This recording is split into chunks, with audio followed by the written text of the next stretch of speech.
My name is Rachel Moore, and I never thought I'd be the woman standing in a hotel ballroom, holding proof that my husband had been lying to my face for years. I didn't go to the charity mixer looking for the truth.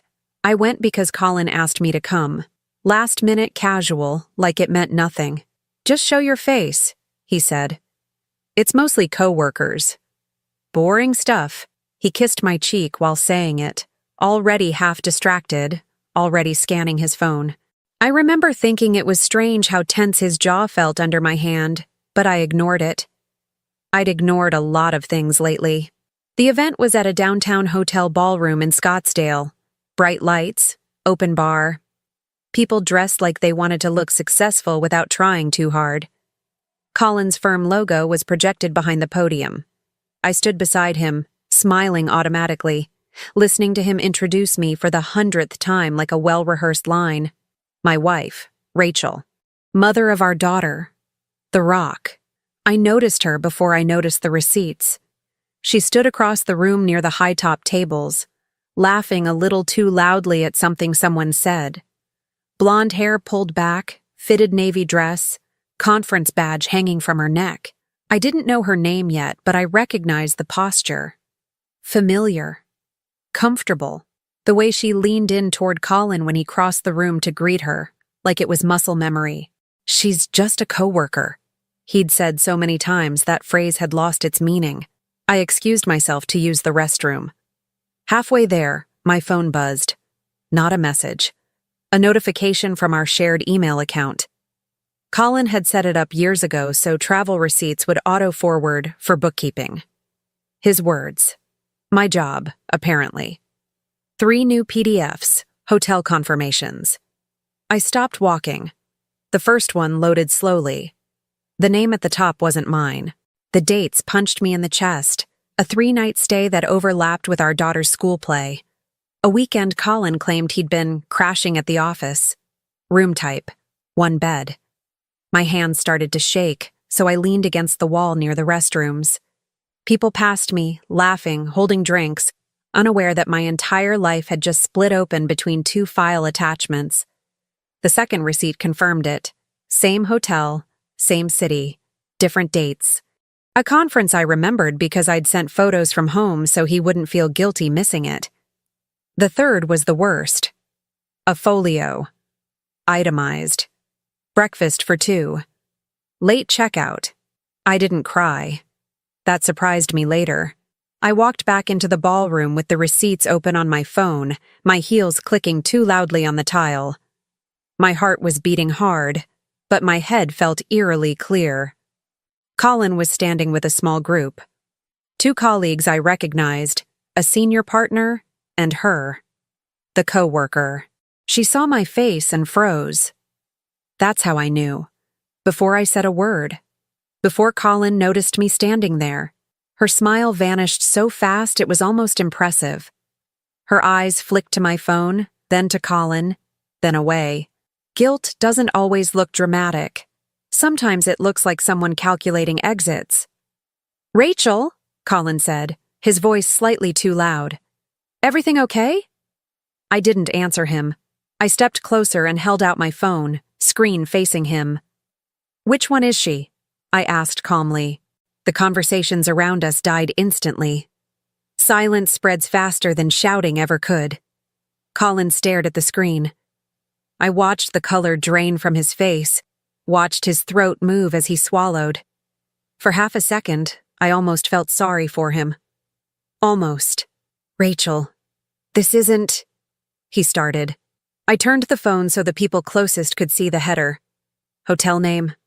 Dates. His name. She's just a coworker, I said, repeating his words back to him, slow and clear. So explain why you booked a 1-bed room with her name attached to it, twice. Someone behind me inhaled sharply. I didn't turn around. I didn't need to. I could feel the attention pressing in on us. Every person suddenly invested in a story they hadn't expected to witness. Colin's mouth opened and closed. He looked at the coworker, silently pleading. She didn't step in. She didn't deny it. She took a small step back instead, like distance might erase her from the scene. I can explain, Colin said finally. Not here. I laughed once. A short, hollow sound. Not here, I repeated. Right, because witnesses make it inconvenient. The senior partner cleared his throat. Maybe we should take a moment. No, I said. Still calm, still steady. I'm good. I turned to the coworker for the first time. She wouldn't meet my eyes. You can have him, I said to her. He lies well. I'm sure you already know that. Her face flushed. She opened her mouth, then closed it again. That's when something inside me snapped into place. Not rage, not despair. Certainty. I looked back at Colin. You embarrassed me, I said quietly. In front of our daughter. In front of people who trusted you. And you did it thinking I'd never find out. Rachel, please, he said. His voice cracked. Too late for that performance. I stepped back, straightened my dress, smoothed my hair. The small rituals of someone reclaiming control. I'm leaving, I said. Don't come home tonight. Where am I supposed to go? He asked, panic breaking through. I met his eyes for the first time since it all began. Not my problem anymore. I walked out of that ballroom without running, without looking back. The doors closed behind me with a soft, final sound. Outside, the desert air felt cool against my skin. My hands were still shaking, but my mind was already moving ahead, through bank accounts, property documents, custody schedules, leverage I'd protected without realizing why. I sat in my car for a moment, receipts still glowing on my phone. He thought lying would protect him. He was wrong. This wasn't the end of my marriage. It was the beginning of his reckoning. I didn't marry a stranger. That's the part people don't understand when they hear what happened later. Colin and I built something slow, not flashy, not dramatic. We met in our mid-20s when ambition still felt like optimism instead of pressure. He was driven, disciplined, good at explaining things in a way that made people trust him. I was steady, organized, the kind of woman who made plans and followed through. Together, we made sense. When our daughter was born, everything rearranged itself around her. I scaled back my consulting work so someone could always be present. Colin's career accelerated at the same time. More travel, more dinners, more conferences that couldn't be skipped. We told ourselves it was temporary, that once he reached a certain level, things would calm down. They didn't. What did grow was our life on paper, the house in Scottsdale, the college fund, the shared accounts. What Colin never mentioned to anyone, and rarely acknowledged to me, was that the down payment on that house came from my inheritance. Money my father left me when he passed. Money I protected, documented, and quietly folded into our marriage because I believed in us. I didn't flaunt that contribution. I didn't weaponize it. I trusted him. There were warning signs. I see them now, lined up cleanly in hindsight. The phone that never left his hand. The way he'd tilt the screen away when messages came in late. His sudden concern with privacy after years of open passwords. The shift in how he spoke about coworkers. Vague, repetitive, rehearsed. She's just a coworker. Always the same phrase. As if consistency could replace truth. I ignored my instincts because ignoring them kept my life intact. Because questioning him meant questioning everything. The stability I built for our daughter. The routines that held us together. The future I assumed was solid. The night of the receipts. All of that collapsed at once. After I left the hotel, I drove until my hands stopped shaking. I didn't go home. I parked in an empty grocery store lot and sat there with the engine off, staring at nothing. My phone buzzed nonstop. Colin calling, texting, switching tones from defensive to desperate.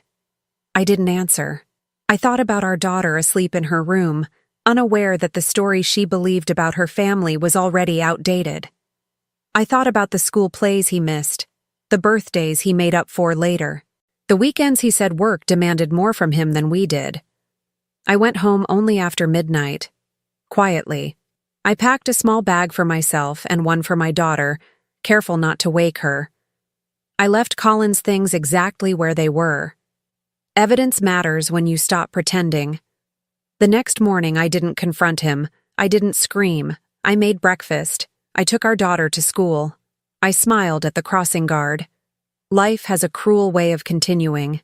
Then I went to see my older sister. She didn't interrupt while I told her everything. The receipts, the coworker, the dates, the lies. She listened the way people do when they already know the ending. When I finished, she slid her phone across the table. "I didn't want to be the one to tell you," she said carefully. "But I need you to see this." It was a photo, taken weeks earlier. Colin at a restaurant I recognized, one we used to love. He was sitting across from the same woman, his hand resting on hers. Intimate, casual, practiced. "I ran into a client there," my sister continued. "She knows someone at his firm. They've been noticeable." Something hardened in my chest. Not heartbreak, not shock. Confirmation. My sister reached across the table and squeezed my hand. "Rachel, this isn't a mistake. This is a pattern." That was the moment the fog lifted. This wasn't about temptation, or stress, or miscommunication. This was about choice. Repeated, deliberate, and hidden behind my trust. I drove home knowing one thing with absolute clarity. I wasn't going to argue with him about what happened. I was going to decide what happened next. The morning after I spoke to my sister, I stopped thinking like a wife. I started thinking like someone who needed to protect what she built. Colin came home late that night, moving carefully through the house like he expected an explosion. I stayed in our bedroom with the door locked. I didn't confront him. I didn't demand explanations.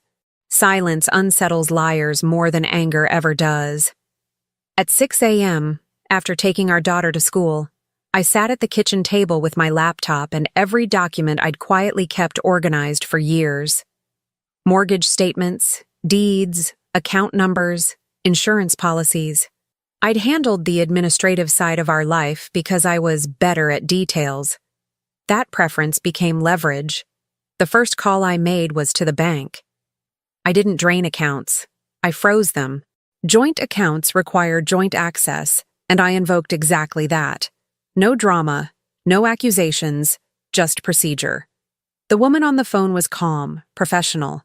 She didn't need the story, only the request. Next came the credit cards. Joint cards paused. Personal cards separated. Notifications set for every transaction. I watched the system lock into place while my coffee went cold beside me. By 9, I was sitting in a family law office across from a woman who didn't soften her voice or her advice. "Do not tell him what you're doing," she said. "Documentation matters. You've already done the hardest part, staying composed." I slid the receipts across her desk, the photos, the dates. She nodded once. "Good, we move quickly." By noon, the house was listed. Quietly. Off market. A courtesy to myself. The equity split was already clear on paper. My inheritance traceable, protected, documented. I'd never needed to bring it up before. Now, it spoke for me.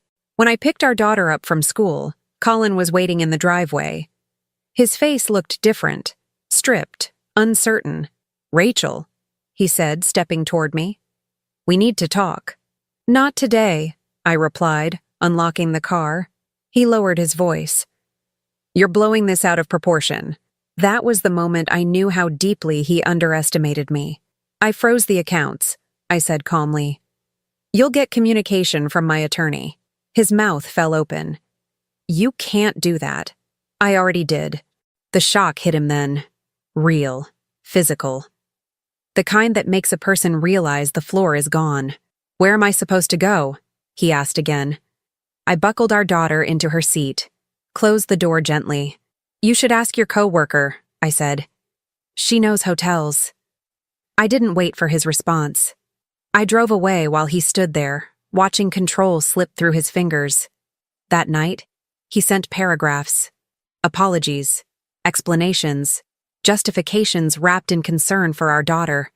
I didn't reply, because I wasn't reacting anymore. I was executing. And he still thought he had time. The consequences didn't arrive all at once. They spread, quietly, methodically. the way pressure moves through cracks before something finally breaks. Colin realized the accounts were frozen the next morning. I know because he called 6 times before 9 a.m., each voicemail more frantic than the last.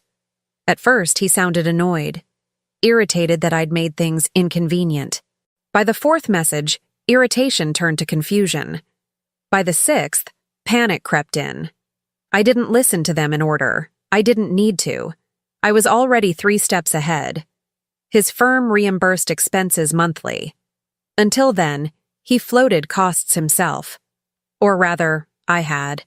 The company card was tied to a joint account. The moment he tried to pay for gas, his card declined. Same thing at lunch. Same thing at the hotel he tried to book for the night. It wasn't cruelty. It was reality catching up.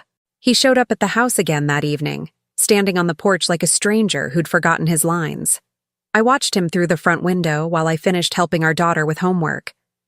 He rang the bell once. Then again. I didn't open the door.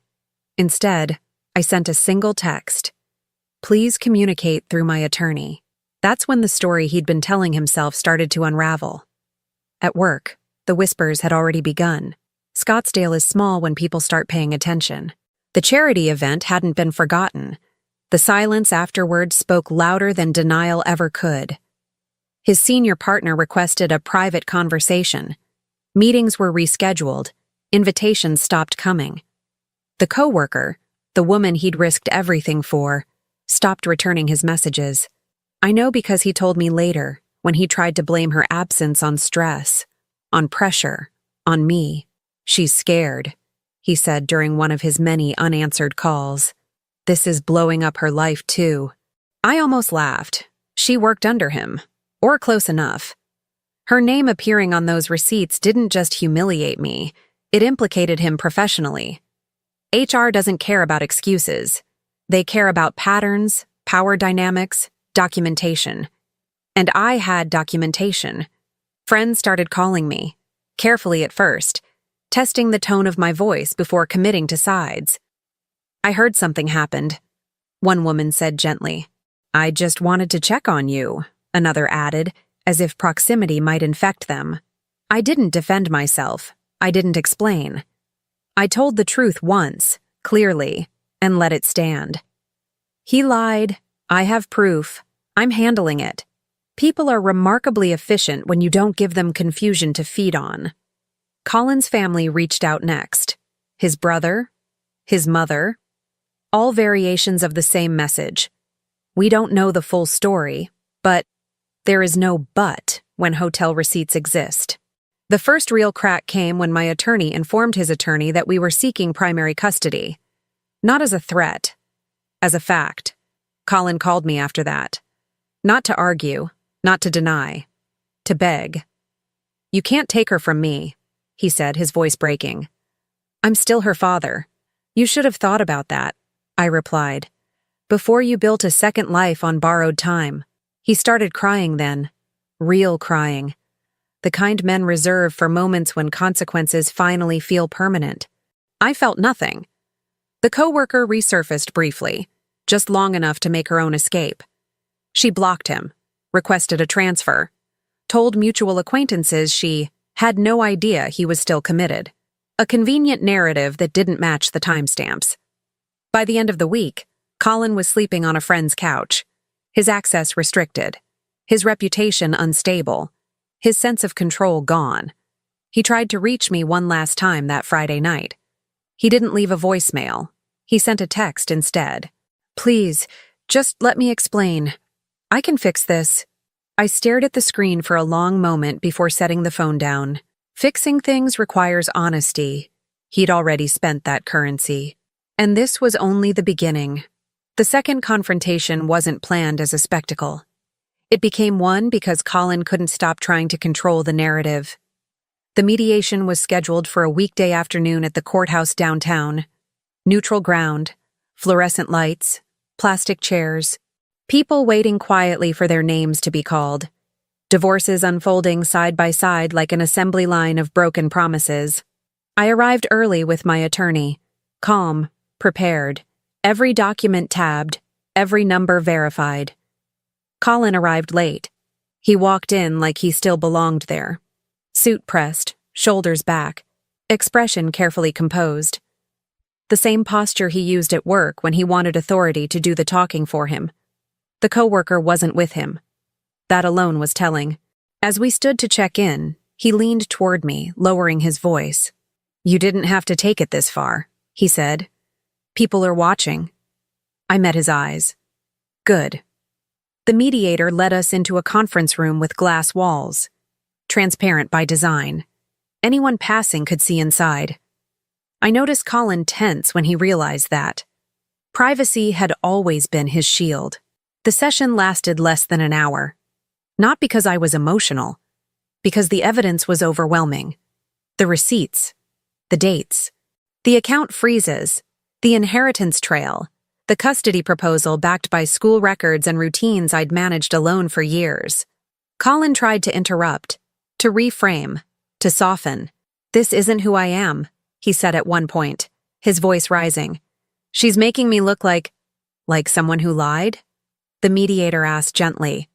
Silence fell hard. When the meeting ended, the door opened and we stepped back into the hallway. That's when he lost control. He followed me, his voice no longer measured. "You're enjoying this," he said loudly. "You always needed to be right." People turned. A woman waiting nearby stopped scrolling on her phone. A man standing with a folder looked up. I stopped walking. Slowly, deliberately, I turned around. "No," I said clearly. "I needed you to be honest." His face tightened. "You could have handled this privately." "I tried," I replied. "You lied publicly." A couple of people were openly watching now. No phones out, no dramatics, just attention. "You ruined my career," he said. "You embarrassed me." I held my voice steady. "You booked hotels with your coworker and left a paper trail. All I did was read." That was it. That was the line. A man nearby let out a low whistle. Someone murmured, "Wow." Colin's mouth opened, closed. He looked around, finally aware of the audience he'd created. His cheeks flushed deep red. "Lower your voice," he hissed. "I am," I said. "This is me calm." He stepped back like I'd struck him. The mediator cleared her throat from the doorway, eyes flicking between us. "We're done for today." Colin stood there, frozen, while I gathered my bag and walked past him. Past the people who would remember his face. Past the quiet judgment that follows a man who can't keep his story straight. By the time I reached the elevator, my phone was already buzzing. Texts, missed calls. One message from a friend who worked in the building. "Did you just say something about hotel receipts in the hallway?" I smiled for the first time in weeks. When I got home, my attorney called. "He's shaken," she said. "He didn't expect you to be this composed." "He never did," I replied. That night, I heard through the same careful channels that the coworker had officially requested a leave of absence, that Colin's firm was reviewing his conduct, that the story was circulating, not exaggerated, not cruel, just factual. He'd tried to make me look unreasonable. Instead, he'd made himself unforgettable. And there was no walking that back. Colin didn't disappear after the courthouse. He tried to rewrite history. At first it was subtle. Carefully worded messages sent to mutual friends. Long explanations framed as concern. He didn't deny the receipts. He recontextualized them. Claimed emotional distance. Claimed confusion. Claimed I'd been checked out for years. I found out because people started forwarding me screenshots. He's not a bad guy. He says it was complicated. He feels like you shut him out. Every sentence centered him. Every explanation blurred responsibility. So I stopped staying quiet. Not loudly, not emotionally. Precisely. My attorney advised restraint, but she also understood leverage. Facts don't violate agreements. They clarify them. The escalation began with timelines. A former colleague of his reached out privately, a woman I barely knew but trusted enough to ask a direct question. "Did you know about the Denver trip in March?" she asked. I did. I had the receipt. That same night, A thread appeared in a professional group chat Colin once dominated. Someone asked an innocent question about ethics policies related to workplace relationships. Another person replied with a link to the firm's code of conduct. No names, no accusations. But people connect dots quickly when patterns exist. Then came the email. An anonymous message sent to HR, not by me, not at my direction, containing hotel confirmations, overlapping conference schedules, and internal travel approvals. It included no commentary, just attachments. HR doesn't ignore attachments. By the end of the week, Colin was placed on administrative leave.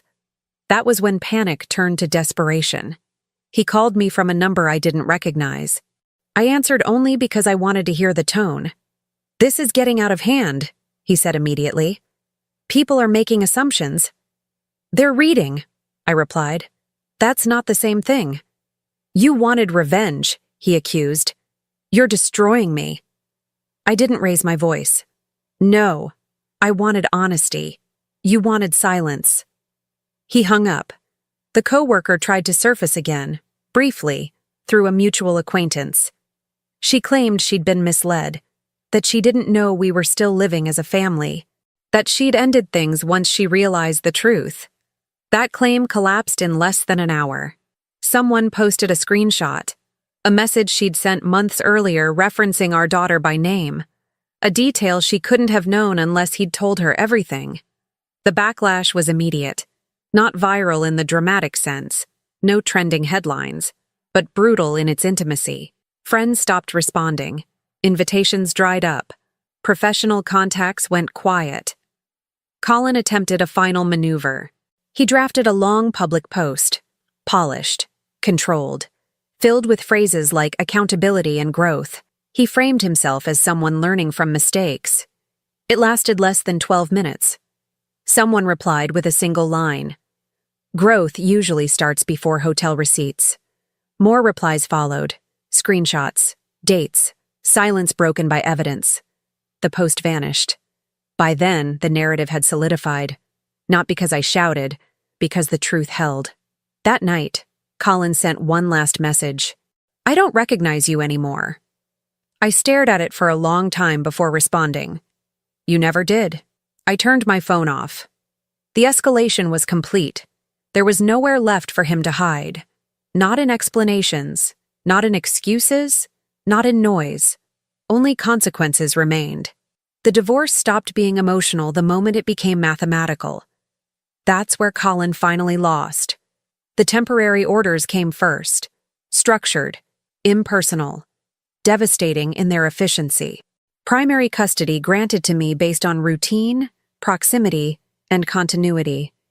He got scheduled time, supervised at first, not as punishment, but as precaution. The court doesn't care about intentions, it cares about stability. Financial disclosures followed. That's where the story he told himself collapsed completely. Every account traced back to origin. Every transfer mapped. My inheritance wasn't a footnote. It was a foundation. The down payment. The renovations. The emergency funds he dipped into during tight quarters years ago. I had documentation for all of it because I'd learned early that love doesn't replace records. Colin's attorney tried to argue commingling. Mine countered with timelines. The house equity was split accordingly. Not generously. Accurately. The firm placed him on unpaid leave while the internal review continued. Without regular income, his leverage evaporated. Bills stacked up fast when you've lived on access instead of ownership. He sold his car first, then his watch, then asked his brother for help. That conversation didn't go the way he expected. His brother called me afterward. Not to mediate, to apologize. "I didn't know," he said quietly. "I wouldn't have supported him if I had." Colin's father was less diplomatic. He requested copies of the receipts himself. When he saw them, he withdrew financial backing immediately. No more safety net. No more quiet bailouts. Family loyalty has limits when embarrassment enters the room. The coworker's collapse happened in parallel. Her leave turned permanent. The transfer request denied. her name quietly removed from projects she once bragged about. She tried to distance herself publicly, but reputations don't reset just because someone wants them to. She reached out to Colin once more, asking for help. He couldn't even help himself. By the time mediation resumed, he was borrowing money to cover legal fees. His posture changed, shoulders slumped, voice less confident. The man who once spoke like authority now sounded like apology without conviction. "I just want this over," he said at one point. "So do I replied. "That's why I prepared." The final settlement was signed on a Tuesday morning. Clean, final. No dramatic standoff, just signatures and silence. He left the building alone. I went home to my daughter. She adjusted faster than anyone expected. Kids do when lies stop shaping the air they breathe. Our home felt quieter, safer, honest in a way it hadn't been in years. Colin moved again 2 months later. A smaller place, temporary, then another. Friends stopped offering couches when the story followed him. The firm officially terminated him for policy violations shortly after. No press release, no spectacle, just a locked door and a revoked badge. The last I heard, he was looking for work in another city. Somewhere people didn't know his name yet. Somewhere he could start over without receipts attached. I didn't feel victorious. I felt resolved. Because everything that happened wasn't revenge. It was exposure. And exposure has a way of dismantling what deception built. By the time the dust settled, he had nothing left to argue with. No money, no narrative, no allies. Only the truth, and it didn't need my voice anymore. The last time I agreed to see Colin, it wasn't because I owed him closure. It was because I wanted to end something cleanly, with no room left for revision. His attorney requested the meeting, framed it as one final conversation. I knew what that meant. He wanted absolution disguised as accountability. He wanted me to see him broken so I'd feel responsible for putting him back together. I didn't. We met at a cafe near a public park. Midday. Bright. Ordinary. The kind of place where people talk quietly and pretend their lives are intact. I chose it on purpose. Drama dies in daylight. He was already there, seated with his hands folded around a paper cup. He looked thinner, not healthier, diminished. Like someone who'd lost the internal structure that once held him upright. He stood when he saw me, then hesitated, unsure whether standing was still appropriate. That uncertainty was new. "Thank you for coming," he said. I sat down without responding. Ordered tea. Waited. Silence unsettles people who spent years controlling conversations. "I won't take much of your time," he began. "I just needed to say some things." I nodded once. Not permission, acknowledgement. "I've been doing a lot of thinking," he continued. "About everything. About how I failed you. Failed our daughter." There it was. The script. Carefully constructed. Centered on him. "I lost my job," he said. "My family barely speaks to me. I'm living somewhere I never thought I would." He looked up, searching my face. "I wake up every day knowing I did this to myself." I let him speak. Not because I cared, but because listening costs nothing. "What hurts the most," he added quickly, "is knowing I destroyed something real. What we had mattered. You mattered." I finally spoke. "If that were true, this conversation wouldn't be happening." He frowned. "What do you mean?" "If what we had mattered to you," I said calmly, "you wouldn't be asking me to help you feel better about losing it." His mouth opened. Closed. "I'm not asking that," he said. "I just want you to know I loved you." I looked at him directly then. "No. You relied on me." The distinction landed harder than I expected. I saw it in the way his shoulders dropped, the way his eyes lost focus. "You relied on my stability," I continued, "my loyalty, my silence. I loved you. You used that." "That's not fair," he said, immediately defensive. "I didn't plan for any of this to happen." I leaned back slightly. "You booked hotels. You lied repeatedly. You protected yourself every step of the way. Planning doesn't always look like intention. Sometimes it looks like repetition. His breathing grew uneven. I made a mistake, he insisted. One situation got out of control. I shook my head slowly. You created a second life and called it a misunderstanding. People at nearby tables glanced over, not because of volume, because of tension. He noticed and lowered his voice. I'm trying to be accountable, he said. I've changed. Change that comes after exposure isn't transformation, I replied. It's reaction. He rubbed his face with both hands, suddenly looking older than his years. I don't know how to live with this, he said. I don't know who I am without you. That was the moment I knew this was truly over. You're not supposed to know, I said. That's the consequence. He looked up, eyes wet. I'm asking for a chance to prove I can be better. For who? I asked. For us, he whispered. There is no us, I said evenly. There hasn't been for a long time. You just didn't notice because I kept things running. His jaw tightened. You're acting like I'm a stranger. You made yourself one, I replied. Every lie did that. He reached across the table instinctively, then stopped, hand hovering awkwardly in the air before dropping back to his side. I don't want to be your enemy, he said. Then stop asking me to carry your regret, I answered. Tears finally came then. Not strategic, not pretty, just collapse. I never meant to hurt you, he said. I swear. I believe you, I said. And it doesn't matter. He looked stunned. How can you say that? Because intent doesn't erase impact, I replied. And apologies don't restore trust. He wiped his face, voice breaking. Just tell me you don't hate me. I considered it.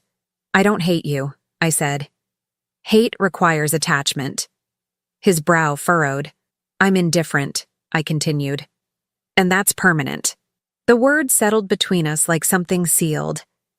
I just want to hear you say goodbye, he said, desperation bleeding through the composure he'd lost. I stood. That alone ended it. I already did, I said. The day I stopped explaining myself, I picked up my bag, then paused, not for him, but for clarity. This is the last conversation we have that isn't about our daughter, I said.